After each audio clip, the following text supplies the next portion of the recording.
Bonjour, bienvenue à cette nouvelle conférence sur les métiers d'avenir ou l'avenir des emplois. Bon, peu importe, vous choisirez votre thème. Aujourd'hui, on va parler de robots versus professionnels.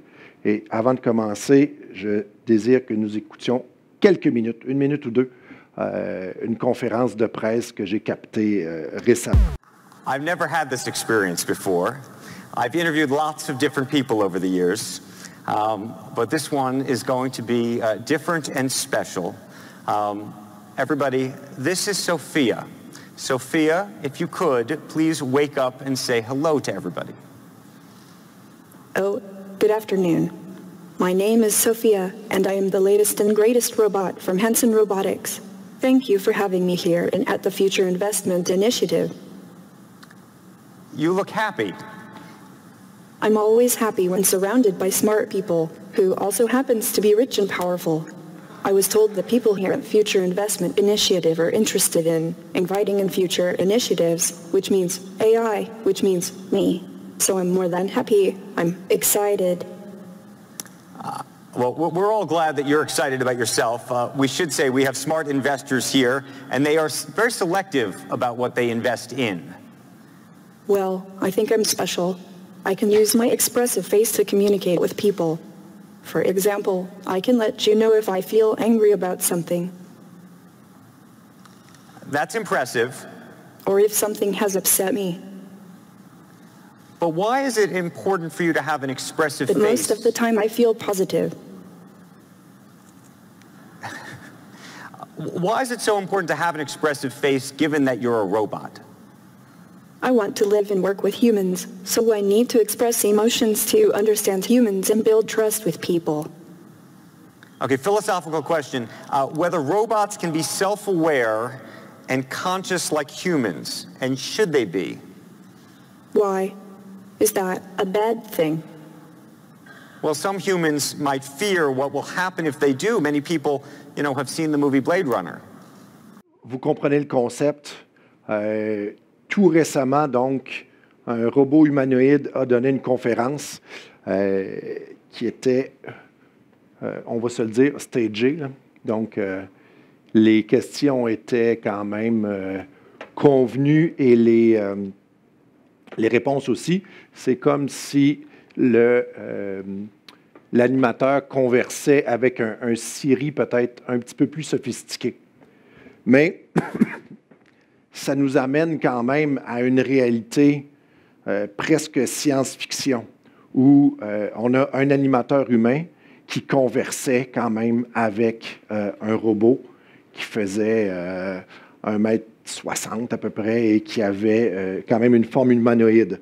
Donc, ce qu'on va aborder aujourd'hui, c'est les robots. Pas tant celle-là qui, pour l'instant, est plus de la science-fiction, mais bien l'ensemble des équipements, des solutions technologiques électroniques qui existent et qui pourraient, selon Philippe Bertrand tout à l'heure, remplacer plusieurs de nos emplois et plusieurs aspects de notre vie quotidienne. Donc, bienvenue dans l'univers des robots contre les humains et on va partir de Lucy jusqu'à Sophia, qui était le prénom de notre robot qu'on a vu tout à l'heure. Donc, je vous présente Lucy, qui est l'Australopithèque, en fait, une représentation numérique d'un Australopithèque qui a été découvert dans les années 70 et qui était peut-être pour certains le chaînon manquant de l'humanité, jusqu'à Sophia. Donc, il y a quand même quelques millénaires qui séparent les deux. Présentation en 4 parties. On va remettre un petit peu les choses en contexte parce qu'on parle beaucoup de tsunami, on parle beaucoup de changements majeurs, comme si c'était la première fois dans l'humanité. On va quand même mettre les choses en perspective un petit peu. On va explorer ensemble quelques cas de figure. Qu'est-ce qu'on peut faire face à ça? Et enfin, on va aborder la conclusion. Sans vous ramener en secondaire 3, 4, 5 dans vos cours d'économie, vous savez probablement qu'on sépare l'économie dans maintenant 4 grands secteurs. Traditionnellement, c'était 3. Donc, le secteur primaire qui est l'exploitation des ressources. l'eau, l'agriculture, les mines, tout ce dont l'humain a besoin pour vivre, en fait. Okay? Ça, c'est une chose qui ne changera pas malgré tous les robots du monde, malgré toutes les technologies. Nous devrons toujours manger, nous vêtir et nous loger. Okay? Et ce secteur-là, d'une façon ou d'une autre, va toujours exister. Donc, on va toujours devoir cultiver nos ressources ou les extraire. Secteur secondaire, et ça, c'est arrivé plus tard dans l'humanité, on transforme nos matières premières. Donc, j'imagine que les hommes préhistoriques cueillaient les baies, cueillaient les fruits, éventuellement tuaient des animaux. Ultimement, on a appris à les transformer. Rapidement, dans l'histoire de l'humanité, on a appris à faire la tarte aux pommes. Donc, transformer nos pommes en quelque chose d'autre. Je caricature un peu, mais rapidement, l'humain a appris à transformer des métaux en armes, des viandes crues en viande cuite, etc. Là, on a une représentation d'une toile qui représente des forgerons, en fait, à l'ère industrielle, donc grosso modo au 19e siècle, où on a eu une ère importante où on s'est mis à transformer de façon massive des matériaux qui l'étaient peut-être de façon artisanale avant. Donc, on est passé peut-être plus d'un régime, je dirais, féodal, entre guillemets, jusqu'à une industrialisation de la transformation. Donc ça a été dans l'humanité, je dirais, le 18e, 19e siècle, début du 20e siècle, un marquant majeur qui pourrait peut-être, dans une certaine mesure, s'apparenter à ce qu'on vit maintenant. Secteur tertiaire, c'est bien de cueillir, c'est bien de transformer, mais il faut le vendre. Okay? Donc, secteur tertiaire, c'est tout ce qui ne rentrerait pas dans la cueillette, la transformation. Donc, service, administration, services professionnels, vente des produits, etc. Dans les années 70, avec l'avènement de l'ordinateur, on a développé le secteur quaternaire, okay, qui est le secteur des TIC, technologie de l'information et des communications. Essentiellement, la presse, l'information, l'électronique, l'informatique, des services à haute valeur ajoutée. Prenons par exemple des exemples qui ont été utilisés un petit peu plus tôt dans la journée. Uber est un bel exemple du secteur quaternaire où on a pris des services traditionnels. J'allais utiliser le terme taxi, évidemment, ce ne sont pas des taxis. Donc, le transport de personnes et grâce à l'informatique, l'électronique, la technologie, on a réussi à transporter des personnes, toujours en voiture, mais de façon différente. Okay?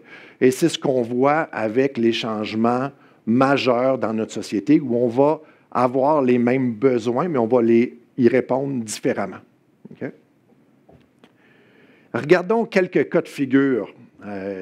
Et je vais reculer plus loin que les autres conférenciers d'aujourd'hui ont peut-être fait. Je vais aller un petit peu plus loin que Kodak. Au début du 20e siècle, fin 19e, début 20e, apparition de la voiture. Grosso modo, évidemment, je simplifie. Il y a un paquet de gens qui avaient des métiers, des professions qui, veut pas, ont disparu avec l'avènement de la voiture. Par exemple, en France, au début du 20e siècle, fin 19e, début 20e, c'était les fabricants et les réparateurs de vélos qui réparaient les voitures. À terme, il y a eu plus de voitures que de vélos, ou du moins, il y a eu une migration de certains cyclistes vers les vélos. Donc, le réparateur de vélos a dû réinventer son métier. Il réparait malgré tout des moyens de transport, mais il s'est mis à réparer des voitures au lieu de réparer des vélos. De la même façon, les conducteurs de calèches, fiacres et autres, les services de taxi étaient offerts avant, disons, 19e siècle et avant, étaient offerts par des chevaux qui tiraient calèches, fiacres et compagnie, comme je le disais tout à l'heure. Avec l'arrivée de la voiture, ces métiers-là ont disparu. Donc, les chauffeurs de calèche sont devenus probablement des chauffeurs de taxi en automobile. Okay? Et ce qui est très drôle, c'est qu'à cette même époque, il y avait certains mouvements, là, j'ai retrouvé, quand je faisais mes recherches pour la conférence, l'histoire d'un monsieur, Ambroise Collin, professeur et juriste, qui, lui, était de façon acharnée contre la voiture. Il a même créé une ligue contre les excès de l'automobile et il y avait quand même peu de voitures d'automobile à l'époque. Il aurait écrit une lettre à chacun en disant « Cessez d'utiliser l'automobile, c'est pas bon pour notre société, ça fait peur aux animaux, ça fait du bruit, ça fait de la poussière, ça s'en va nulle part. » Mais évidemment, l'histoire lui a donné tort. Okay? Mais on le voit, grosse modification, importante modification au niveau de la société, il y a déjà 150 ans. Autre changement radical, le secrétariat. Okay? Donc, l'emploi de secrétaire, les fonctions de secrétaire. Lorsque, par exemple, l'ordinateur est arrivé, donc on parle des années 70-80, surtout 80 dans les bureaux principalement, on a dû réinventer le métier. Pourquoi? Parce qu'il y a des machines qui arrivaient qui faisaient les choses beaucoup plus rapidement qu'avant. Et selon certaines statistiques, le simple travail de dactylo, ce qu'on appelle le travail de frappe ici, donc juste reproduire des lettres, cette simple fonction qui était essentielle avant l'arrivée de l'ordinateur, est passée de 62 % du travail d'un ou d'une secrétaire. Je vais utiliser une secrétaire parce que c'est majoritairement des femmes. Donc, 62 % du travail de la secrétaire à 20 % de son travail. Okay? Il n'y a pas nécessairement eu moins de secrétaires.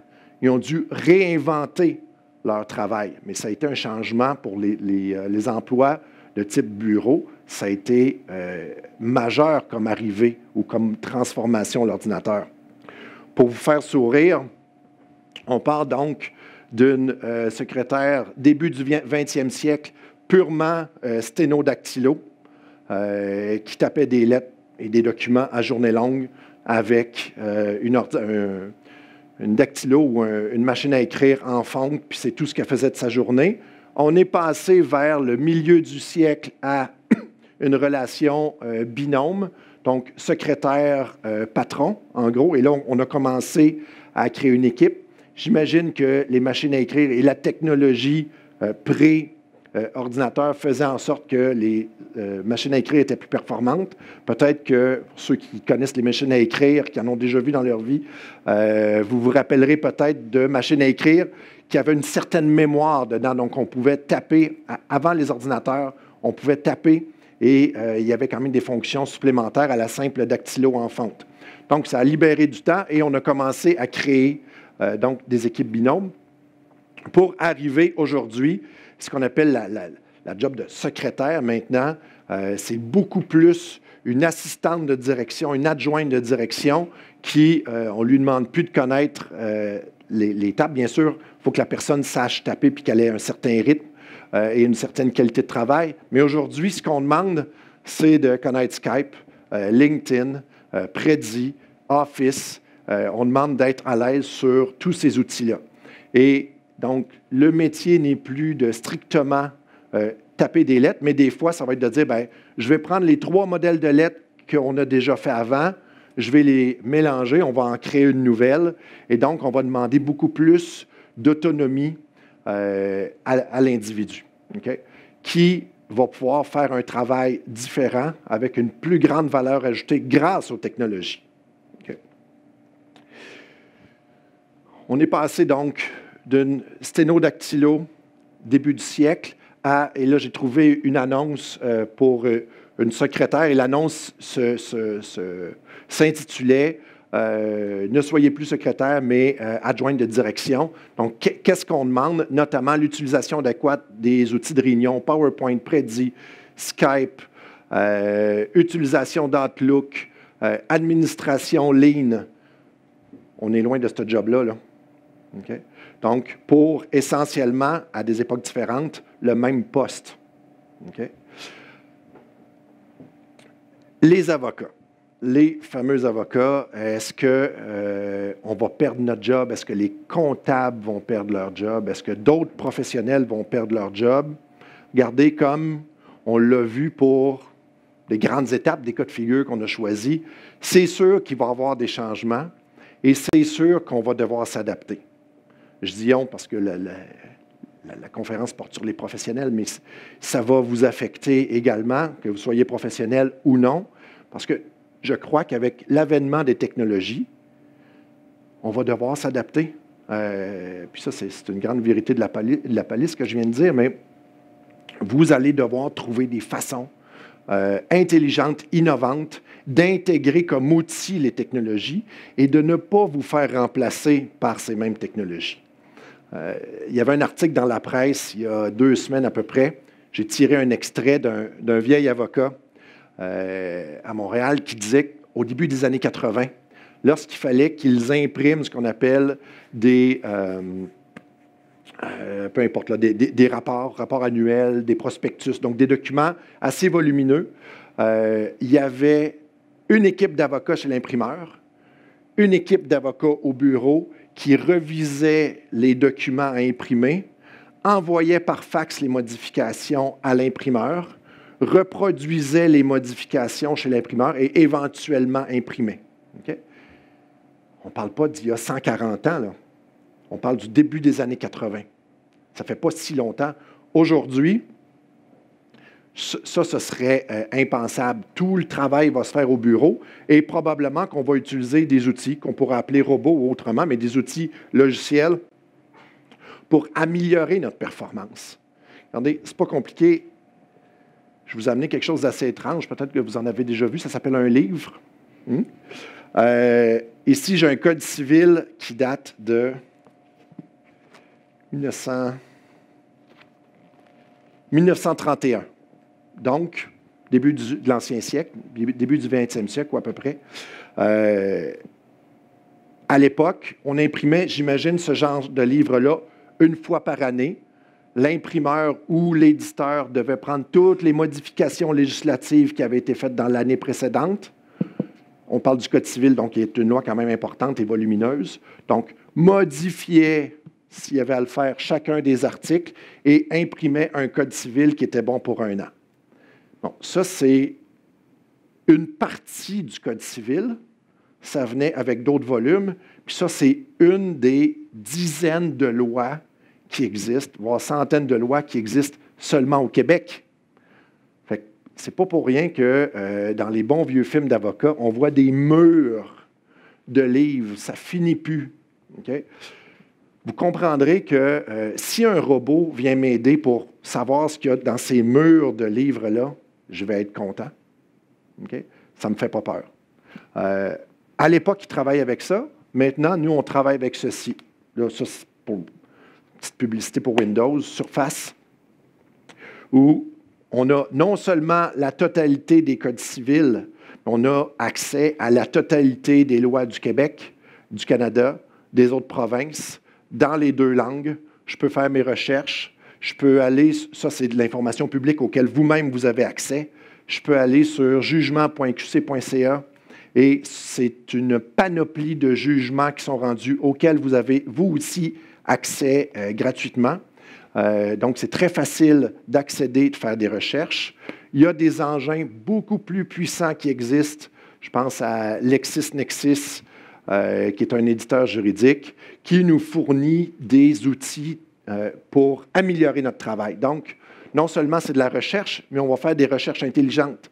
Par exemple, on peut demander à la plateforme de dire, OK, sors-moi tous les jugements qui ont été rendus par tel juge.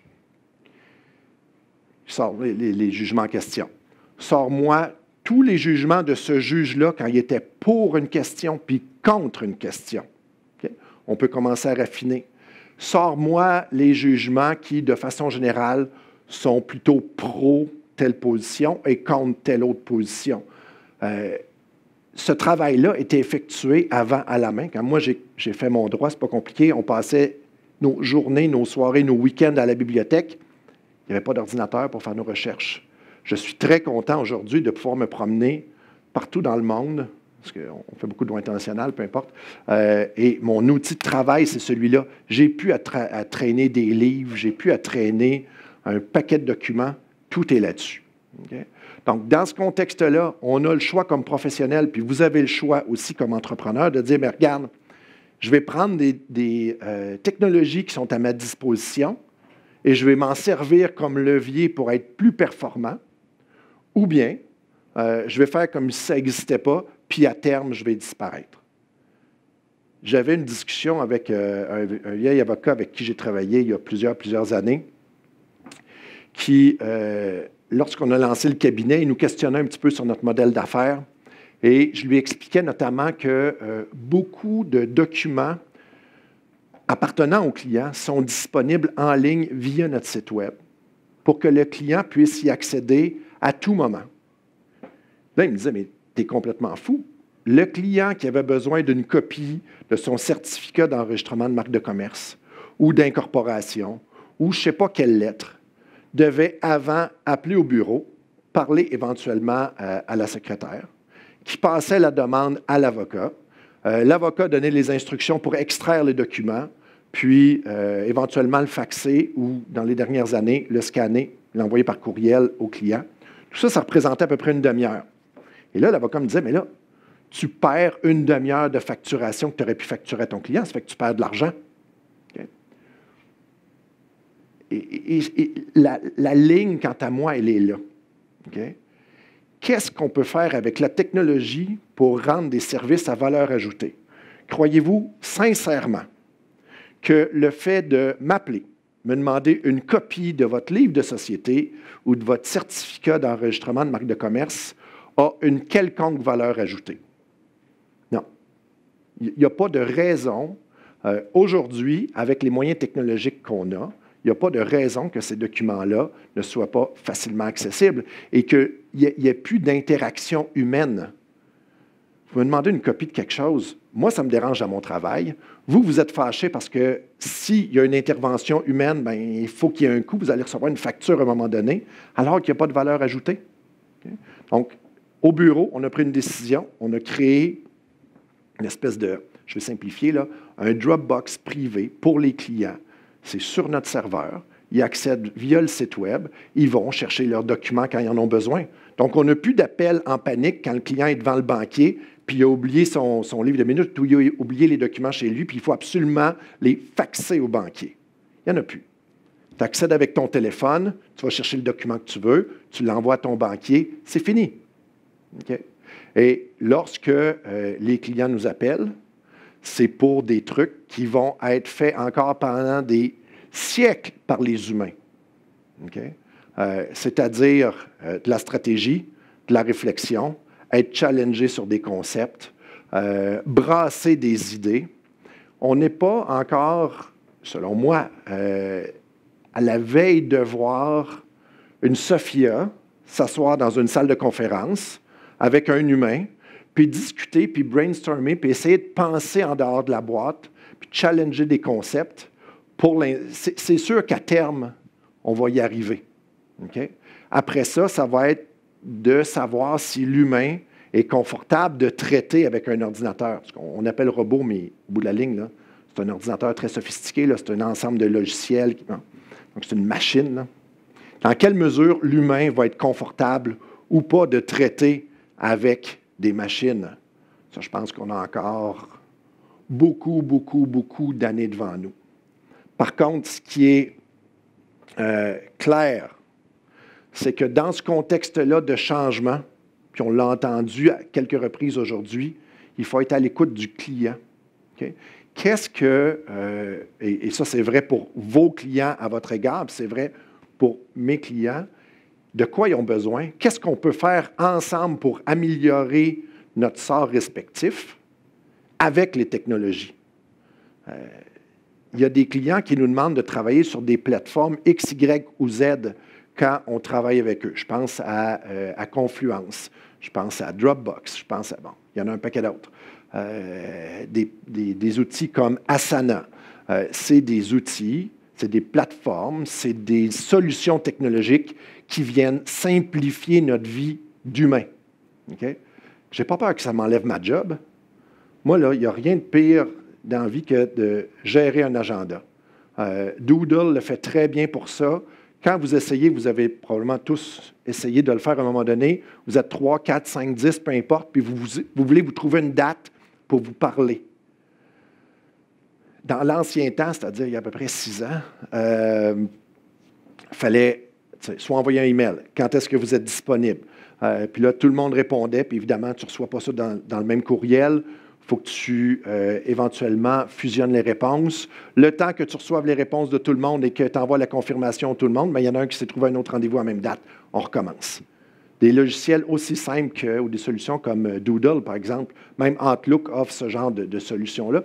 Pourquoi les humains, on devrait se casser la tête pour faire ce genre de tâches-là? Il n'y a pas de valeur ajoutée. La machine le fait très bien. Cependant, et là où je trace une ligne, encore une fois, avec la machine, c'est que, bien sûr, pour l'instant, puis encore pour quelques années, la machine va pouvoir faire une partie de la job qu'on fait, que vous faites, que vous allez faire. Il y a des machines qui le font mieux que nous. Je donne différents exemples dans le secteur juridique, puis ça s'applique à un paquet d'autres secteurs. Un petit peu plus tôt dans la journée, on parlait de faire des états financiers en Inde. Il y a certainement des robots qui sont capables de vous générer les états financiers, puis remplir les bonnes cases, puis vous faire les commentaires qui sont acceptables pour les CPA. Je simplifie et caricature. Mais il y a des robots qui sont capables de faire ça. Il y a des robots qui sont capables d'écrire un bail commercial. Vous donnez au robot ou à l'engin les différentes informations, puis il va vous fournir un bail commercial.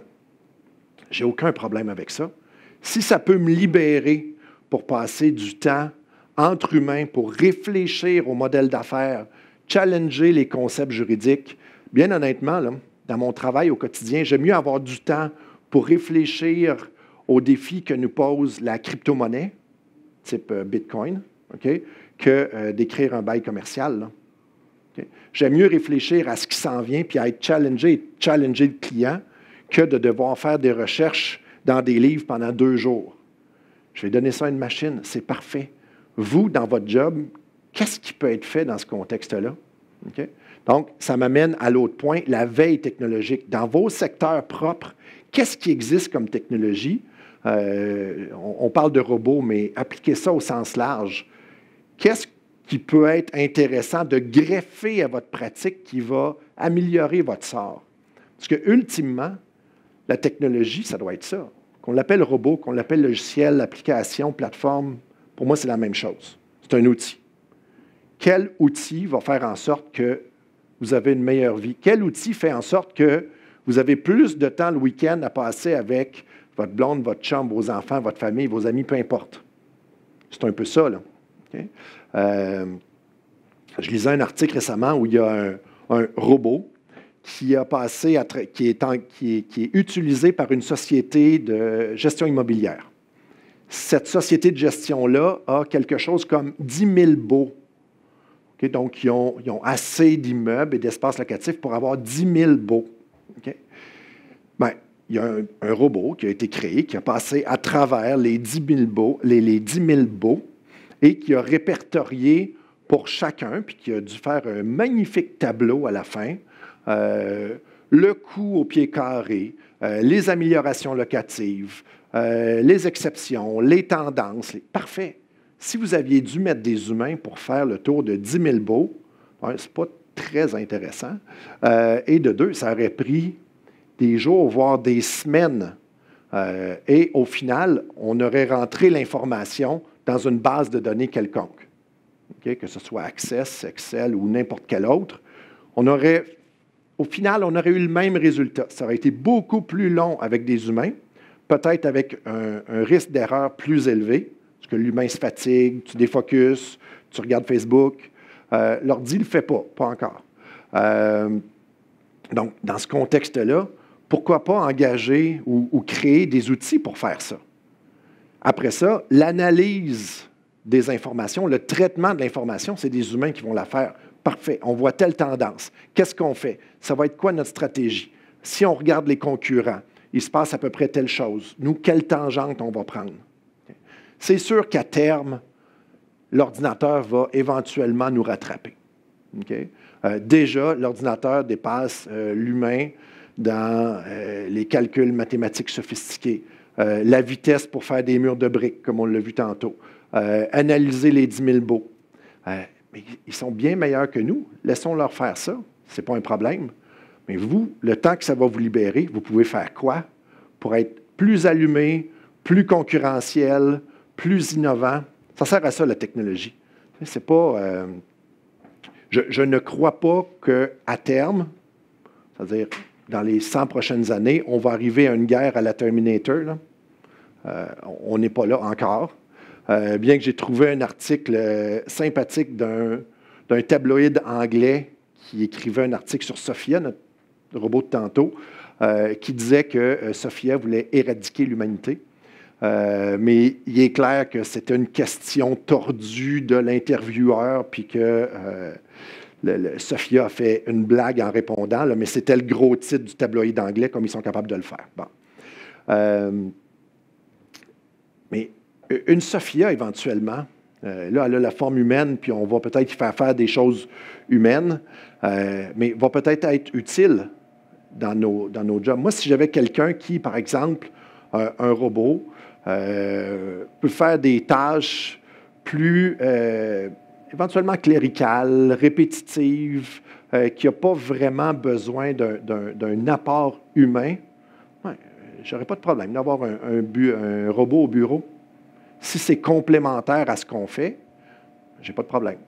Est-ce qu'à terme, il y a des jobs qui vont se perdre? C'est sûr. Okay? Mais il y a des opportunités qui vont être créées. Les deux exemples que je donnais tout à l'heure, la voiture puis l'industrie du secrétariat, bien, dans la voiture, il y a des jobs de réparateurs de vélos qui ont été convertis en réparateurs de voitures.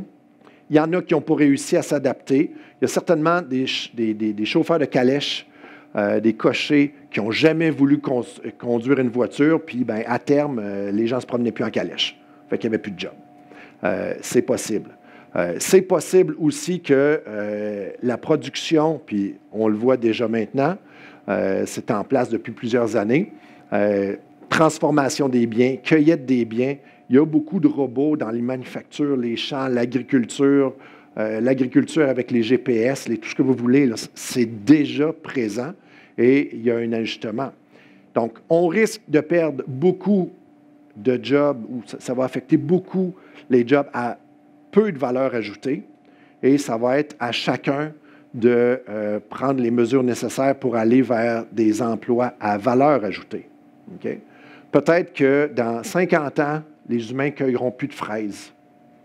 Peut-être. Vous allez y aller pour le fun parce que c'est plaisant, puis vous allez vouloir vous rappeler ce que ça sentait dans le temps, les champs. Peut-être que c'est des robots qui vont le faire, des machines, peu importe.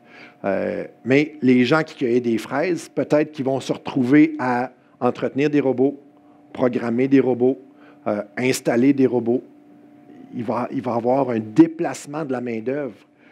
Pensez aux des guichets automatiques, arrivés grosso modo au début des années 80, 70-80.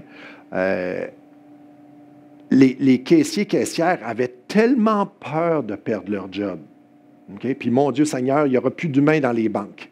Bien, il y a eu des emplois de caissiers-caissières qui ont été perdus, c'est clair.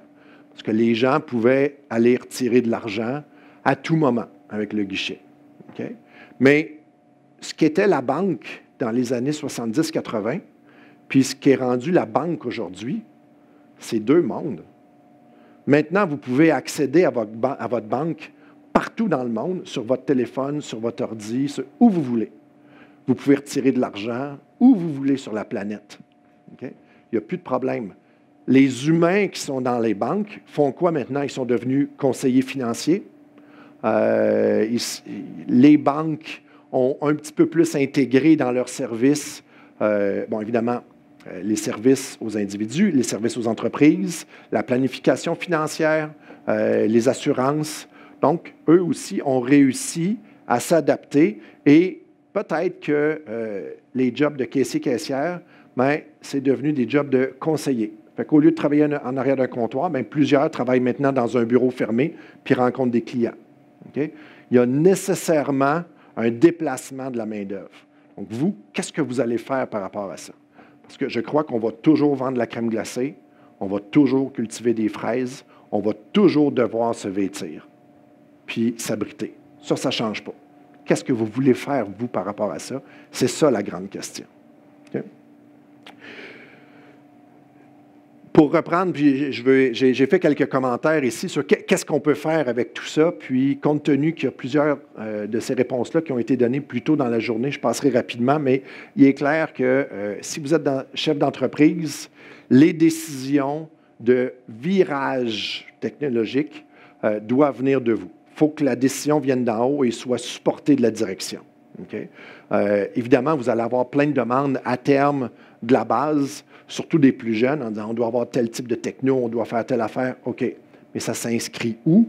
Est-ce que ça fait partie d'un plan global? Vous devez y arriver, c'est clair. Les gens qui vont vouloir faire des affaires comme il y a 20 ans, 30 ans, 40 ans, 50 ans, bien, risquent de voir leur carrière terminer plus rapidement. Okay? Il va toujours rester des artisans, puis il y a toujours des clients qui vont vouloir des artisans. C'est correct. Mais je crois que la société, de façon générale, s'en va définitivement vers ça. Et vous devez vous poser la question, peu importe ce que vous faites comme entreprise, peu importe ce que vous allez avoir comme commerce, comme fournisseur de services, comment la technologie peut améliorer votre sort. Okay? Et c'est pour ça qu'on ne doit pas avoir peur de la technologie et peur de ce qui s'en vient, mais plutôt le voir comme une opportunité. Okay? Donc, évidemment, les journaux veulent vendre des copies. Les postes de télé et de radio veulent des codes d'écoute. Ça fait qu'il y a des titres sensationnels en disant, bien, les avocats vont disparaître, la comptabilité est maintenant faite en Inde ou ce que vous voulez. Okay? Encore une fois, ce n'est pas demain la veille que l'humain va être remplacé pour différentes raisons. Parce que l'ordinateur ou les robots, appelez-les comme vous voulez, n'est pas rendu à penser comme un humain. Puis quand vous allez voir votre psychologue, votre médecin, votre avocat, vous voulez une relation humaine, notamment empathique, une relation réciproque. Vous voulez avoir confiance. Tout ça, ça ne s'applique pas encore à des machines. On l'a vu, Sophia, tout à l'heure, disait, bien, regarde, une des différences que j'ai, moi, comme robot, c'est que j'ai des expressions faciales. Pourquoi? Pour pouvoir m'intégrer aux humains. OK, c'est cute. Mais, encore une fois, ce n'est pas demain la veille. Et il va y avoir une grande période avant que les humains puissent effectivement faire une totale confiance à des robots. Donc, c'est pour ça que la plupart des jobs à valeur ajoutée qui existent ne vont pas disparaître demain matin. Okay? Pour ça, soyez à l'affût, écoutez vos clients, faites de la veille, regardez ce qui se passe. Ce matin, j'étais en conférence avec nos partenaires internationaux. On fait partie d'un réseau qui s'appelle Interlégal. C'était un regroupement de 50 cabinets dans 40 pays à peu près, droit des affaires. Et une fois aux 6 semaines, on a une espèce on a notre comité marketing où des représentants d'une quinzaine de pays, on échange sur c'est quoi les meilleures pratiques, qu'est-ce qui s'en vient, comment vous voyez l'avènement des technologies, est-ce qu'il y a des choses intéressantes. On avait entre autres notre partenaire indien ce matin qui nous parlait de différents trucs qui sont en train de voir le jour là-bas. C'est quand même une population d'1 milliard d'habitants. Donc, on essaie de se tenir à l'affût. Pour ça que, personnellement, pour notre cabinet, surtout qu'on l'a bâti sur la technologie, je n'ai pas peur, je ne suis pas craintif. Cependant, il faut être en avant, il faut se questionner, il faut remettre en question beaucoup ce qu'on fait, comment on le fait. On commence à travailler de plus en plus sur des dossiers. Là, on en a un, cybermonnaie, donc la crypto-monnaie. On a des questions de blockchain, on a des questions de plateforme web, de paiement, de ce que vous voulez. Ça, c'est demain. Mais il va toujours y avoir des problèmes de droit de la famille. Les gens vont toujours acheter des maisons, vendre des maisons.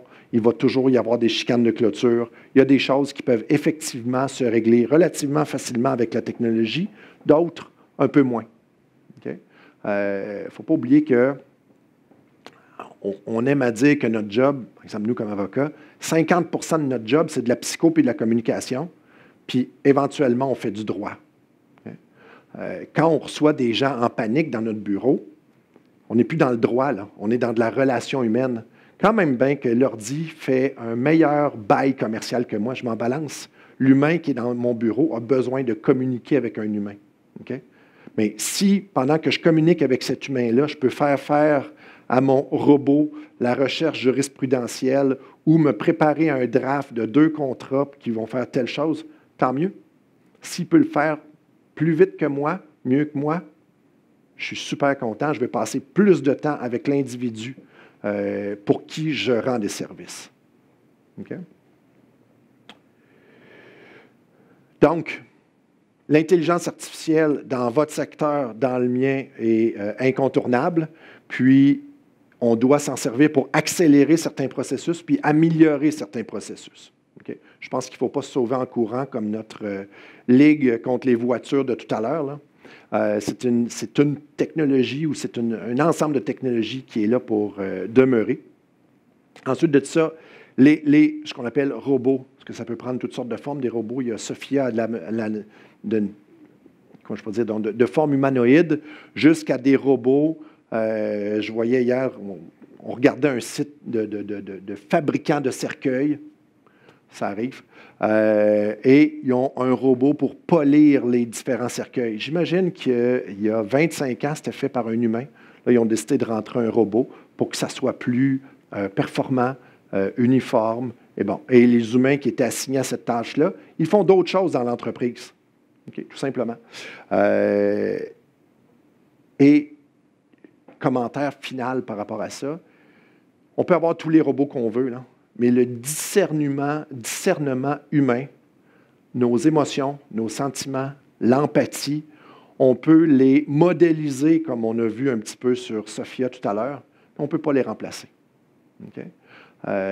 Et ce n'est pas demain la veille. Donc, dans ce contexte-là, pour moi, ça demeure des outils. On peut appeler ça robot, plateforme. C'est des outils, okay, qui doivent faire en sorte qu'on est meilleur dans ce qu'on fait. On ne sera pas remplacé. Il faut juste ajuster les différentes tâches. Okay? Les opportunités.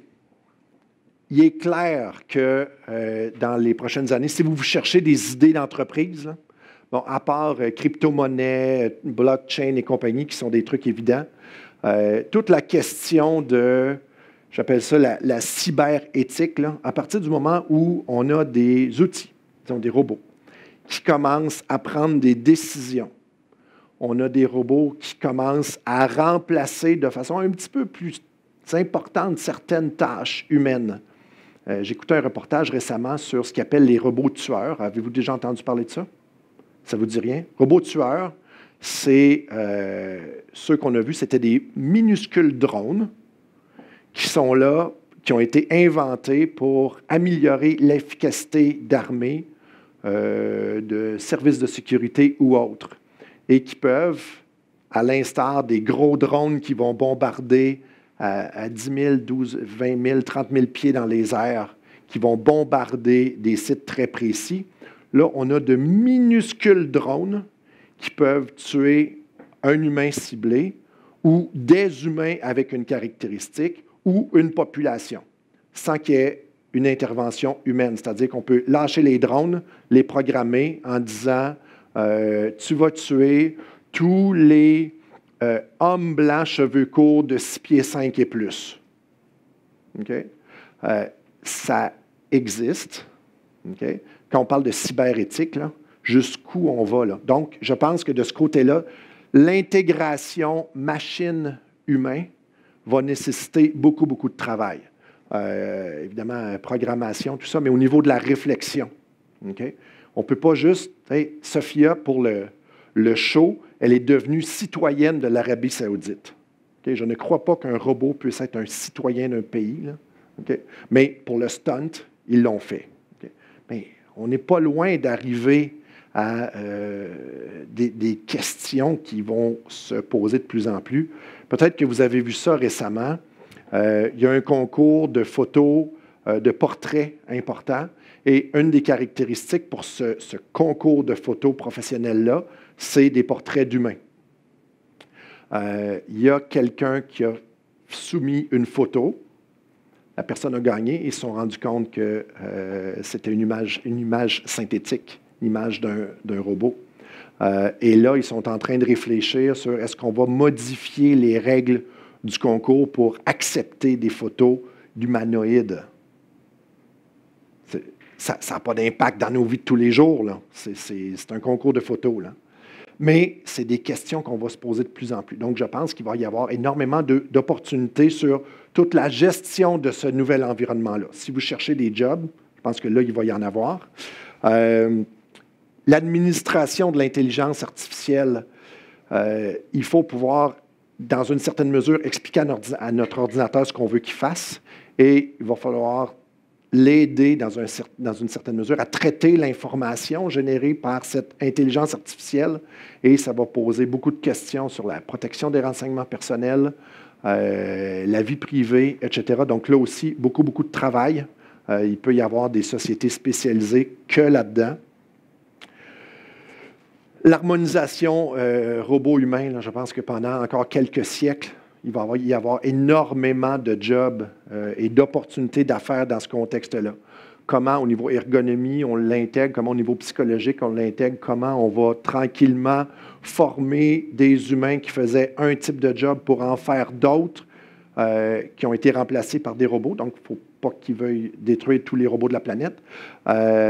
Et comment on peut les amener maintenant à travailler avec des robots. Comment on va intégrer les robots dans notre vie quotidienne. Et, grande phrase, on va aller où personne n'a été encore. Il y a toutes les opportunités qui s'ouvrent à nous. Tous les grands changements que l'humanité a connus, il y a eu 1 milliard d'opportunités, puis ça va être à vous de les saisir. Donc, en conclusion, n'allez pas au bureau d'assurance-emploi tout de suite. Il y a plein d'opportunités. Vous ne perdrez pas votre job demain matin, à moins de travailler dans une des manufactures non robotisées qui pourraient rester au Québec. Non, je caricature, mais il est clair que si vous vous enlignez vers des services ou des produits à valeur ajoutée, vous ne perdrez pas votre job. Là. Ça, c'est un commentaire purement éditorial qui n'engage que moi-même. Voilà. Avez-vous des questions, des commentaires? J'ai complètement perdu le fil du temps. Je ne sais même plus si on est encore dans les délais ou pas. C'est bon? Questions, commentaires, insultes, ce que vous voulez. Oui? Je pense aussi avec ça, il y aura des nouvelles opportunités, même dans votre métier. C'est clair? Peut-être un droit Mais ou quelque chose. Mais il y a déjà ce type de droit-là. Puis pour la petite histoire, là, j'ouvre une petite parenthèse. J'ai fait mon cours de droit, j'ai commencé en 89, droit, barreau, le stage, tout ça. Et à la fin du 5 ans que dure à peu près le processus, je n'étais toujours pas convaincu que je voulais faire du droit, jusqu'au jour où j'ai assisté à une conférence d'une avocate qui disait, vous savez, on est en 94 à ce moment-là, vous savez, il y a quelque chose qui s'en vient et ça va être majeur. Les ordinateurs vont se parler entre eux, on va pouvoir échanger des informations et ça va être accessible au grand public. Là, pour moi, là, les nuages se sont séparés, il y a eu de la lumière. Puis, bon. Et depuis ce temps-là, je travaille, puis mon équipe travaille en techno, mais à toutes les semaines, on a des questions pour lesquelles il n'existe pas de réponse encore. Et ça, c'est fascinant. Juste la question, on parlait de Bitcoin un petit peu plus tôt dans la journée. C'est relativement récent comme concept, cette monnaie virtuelle.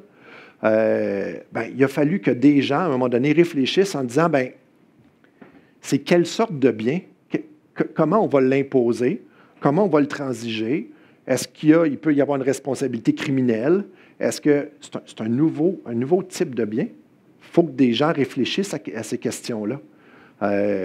Toute la protection des renseignements, on travaille, on a commencé un nouveau mandat actuellement où différentes entités vont s'allier pour développer des nouvelles technologies. Et ce que les gens mettent en commun, c'est leur data, c'est leurs données.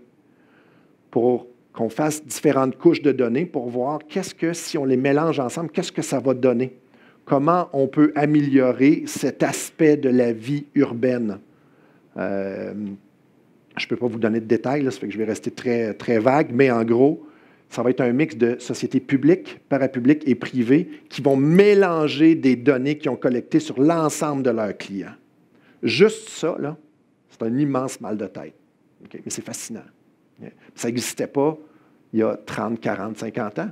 L'industrie du jeu vidéo et toute ce qu'on appelle la gamification. Donc, il y a le jeu vidéo comme on le connaît, mais il y a ensuite de ça l'intégration du jeu vidéo ou du jeu, des outils ludiques dans l'enseignement, dans la gestion, dans l'administration, la formation de personnel. Là aussi, c'est intéressant. On va rajouter de l'intelligence artificielle. Il y a des solutions qui existent actuellement où c'est un jeu pour apprendre à négocier. L'autre partie, c'est l'ordinateur. Il faut qu'il puisse interagir avec vous. Okay? Donc, c'est plein d'opportunités comme ça pour nous, pour les comptables, puis pour vous, à tous les paliers de la société. D'autres questions? Commentaires? Fabuleux. Tapez robot versus professionnel, tapez Bitcoin, blockchain, puis vous allez vous faire inonder de vidéos, de documents, allez voir des TED Talks. C'est extraordinaire ce qui s'en vient. Oui. Le changement le plus majeur qui s'en vient et qu'on sous-estime. Je crois que c'est la vitesse à laquelle tout ça va se développer. Je crois que,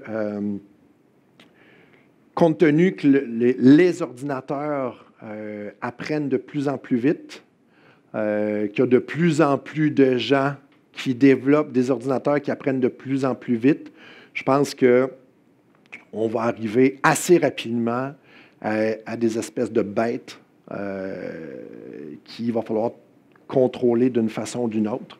Je lisais un article récemment, il y a je ne me rappelle plus dans quelle société, je ne sais pas si c'est Facebook ou une autre, il y a des ordinateurs qui ont commencé à communiquer entre eux dans un langage qui nous est inconnu. Okay? J'imagine que c'est relativement primaire, mais avec le deep learning, l'intelligence artificielle, les améliorations qui se font partout sur la planète, je pense que ça va être ça notre plus gros défi. À un moment donné, on va être submergé de ces améliorations-là, puis on va se réveiller un matin, puis on va avoir un ordinateur qui va être un quasi-humain. Là. Et là, on va arriver dans quelque chose d'autre qui s'appelle le transhumanisme, là, où on va mixer éventuellement des machines et des humains. Là. Je pense que c'est ça. Voilà. Le mix des deux, oui, ça va être hallucinant. Donc, voilà. S'il n'y a pas d'autres questions, d'autres commentaires, on va terminer ça ici. Merci beaucoup de votre attention. Bonne fin de journée.